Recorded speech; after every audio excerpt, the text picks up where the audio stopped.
এমনিতে আপনি বলেছিলেন যে আপনিও রাধাকে বাল্যকাল থেকে ভালোবাসেন। তার বিবাহ হতে চলেছে, আপনি এত খুশি হচ্ছেন কেন? কারণ ও তোমার কোনোদিন হবে না। জানো, আমি আমার রাধাকে জীবনভর যতটা ভালোবেসেছি তার থেকে অনেক বেশি ঘৃণা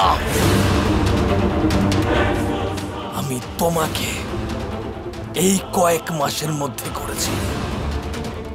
তোমার এই দুঃখ কতটা কতটা আনন্দ দেয় আমাকে আমি বলতে পারবো না কৃষ্ণ। আর সেজন্যই আমি এত খুশি। যার কাছে যেটা থাকে সেটাই তাকে সবচেয়ে বেশি আনন্দ দেয়। আপনার মনে কখনো রাধার জন্য প্রেম ছিলই না, আপনার মনে ছিল ঘৃণা, আর সেই ঘৃণাই আজ দেখা যাচ্ছে। তুমি যা ইচ্ছে বলো কৃষ্ণ, কিন্তু রাধা যদি আমার না হয় তাহলে তোমারও হবে না। আর সেই কারণে এত সন্তুষ্ট আমি।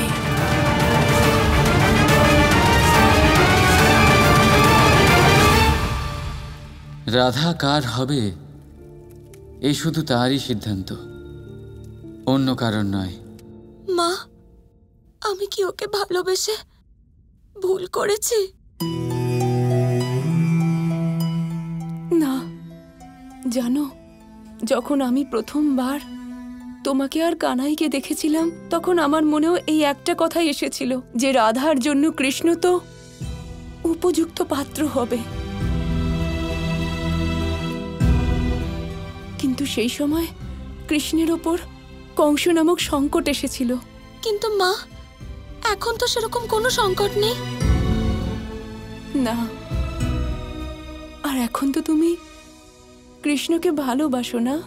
হ্যাঁ মা, আমি কৃষ্ণকে ভীষণ ভালোবাসি, ভীষণ ভালোবাসি, ভীষণ ভালোবাসি।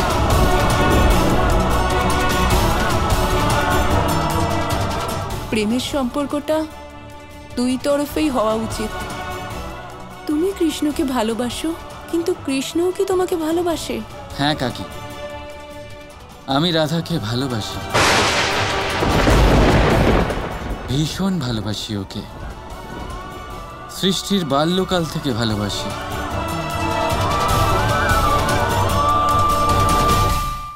হ্যাঁ মা, কৃষ্ণও আমাকে ভালোবাসে, আমাকে আমার ভয়ের থেকেও মুক্ত করেছে।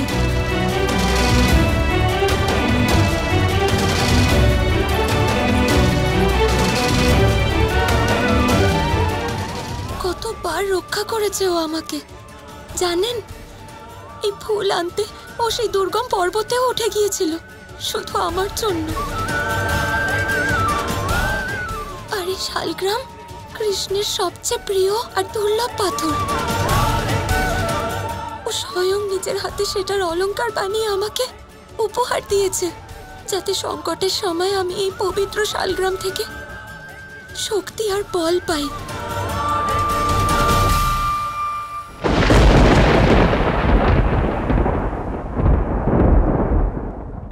বড় ভাই, আপনি নিজেকে শাস্ত্রে পণ্ডিত মনে করেন, নিশ্চয়ই।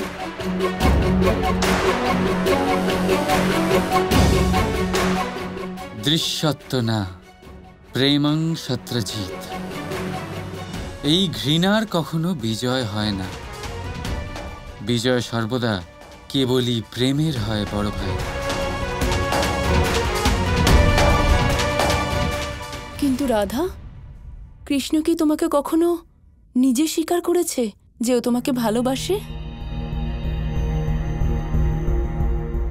না, নিজে তো বলেনি।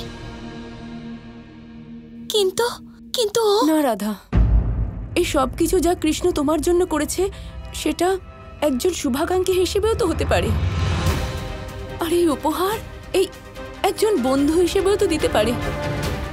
আমাদেরকে এটা আগে ঠিক করতে হবে রাধা, যে কৃষ্ণ সত্যি তোমাকে ভালোবাসে নাকি শুধু বন্ধু ভাবে। এই একটা ব্যাপারে অনেক কিছু নির্ভর করে রাধা। এই সিদ্ধান্ত ভেবেচিন্তে নিতে হবে রাধা, কারণ এর ওপর অনেক কিছু নির্ভর করে আছে।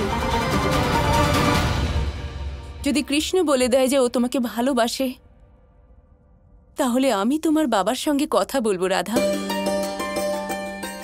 তোমাদের বিবাহের জন্য আমি যা করতে পারি তা আমি নিশ্চয়ই করব।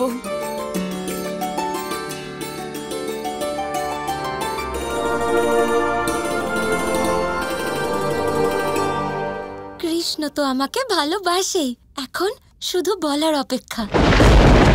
অপেক্ষা? শুভ কাজে অপেক্ষা কিসের? যাই, এক্ষুনি গিয়ে বলে দিই। কি বড় ভাই? রাধা,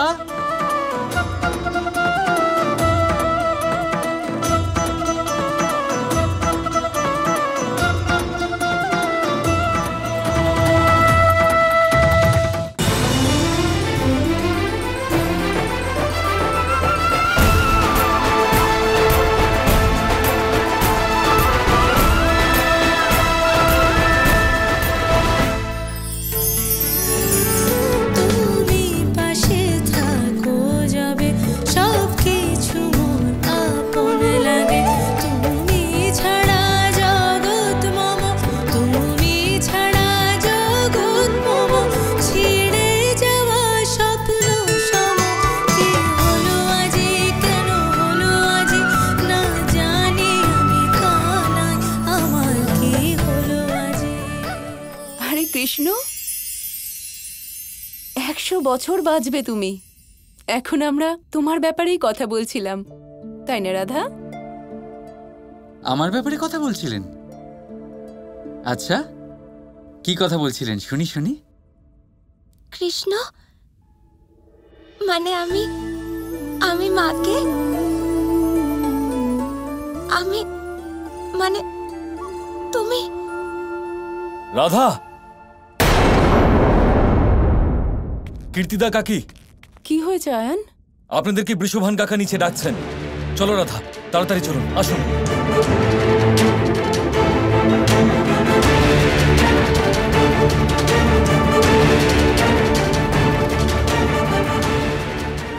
রাধা, তুমি কৃষ্ণের সঙ্গে কথা বলো, আমি নিচে যাচ্ছি, দেখে আসি কি হয়েছে। চলো আয়ান।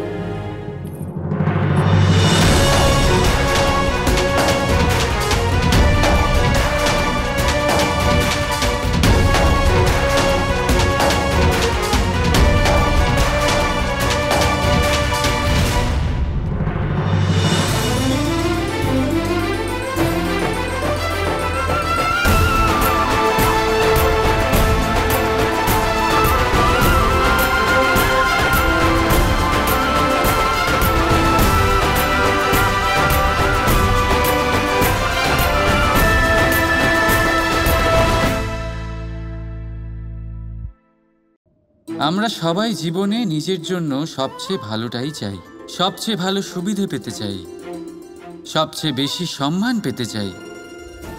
কিন্তু সবার পক্ষে এই সব পাওয়া কি সম্ভব? হ্যাঁ, নিশ্চয়ই। শুধু একমাত্র বাধা সময়। আমাদের জীবনের কোনো স্থায়িত্ব নেই, তাই যদি সময়ের সদ্ব্যবহার করেন তাহলে একটু সুবিধে হতে পারে। এবারে দেখুন, যাদের সবসময় স্বপ্ন দেখতে ভালো লাগে তার জন্য রাত্রি কম পড়ে যায়, আর যারা স্বপ্ন পূরণ করতে চান তাদের জন্য দিন কম পড়ে যায়। যারা সম্মান পেতে চান তাদের জন্য সব সময় পরোপকার কম পড়ে যায়, আর যারা জ্ঞান অর্জন করতে চান তাদের জন্য মনোসংযোগ। জীবনে যদি নিজের লক্ষ্যে পৌঁছতে চান তবে সময়ের বিভাজন আপনাকে ঠিক করতেই হবে। মনে রাখবেন, রাধা রাধা। সারা বাড়ি ফুল দিয়ে সাজিয়ে দাও, আমার রাধাকে দেখতে পাত্রপক্ষ আসছে। রাধা কৃষ্ণ কৃষ্ণ কৃষ্ণ কৃষ্ণ